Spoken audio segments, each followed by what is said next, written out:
اب سلام سے پہلے صرف ایک مختصر سی بات کو میں نے لازمی کرنی تھی، لیکن باتوں میں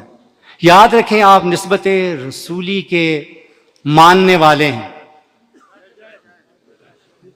آپ نسبت رسولی کے ماننے والے ہیں، رحمت دو عالم سے نسبت رکھنے والے ہیں، لہذا آپ کو سراپا رحمت ہونا چاہیے۔ یہ بات آپ اپنے پلو سے باندھ لیں اور یاد رکھیں نسبت رسولی کے چاہنے والے کی حیثیت سے کہ قولاً فعلاً ہرگز کسی ایسی بات کی حمایت نہ کریں، کسی ایسی بات کی حوصلہ افزائی نہ کریں، اور ایسی ہر محفل، مجلس، واعظ باتوں سے دور رہیں جو نبی کریم علیہ الصلاۃ والسلام کی امت میں نفاق کا باعث ہو،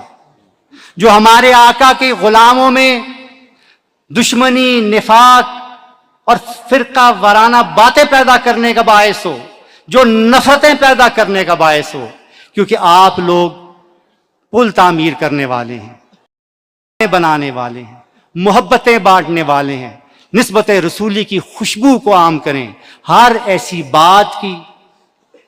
قولاً فعلاً حوصلہ افزائی کریں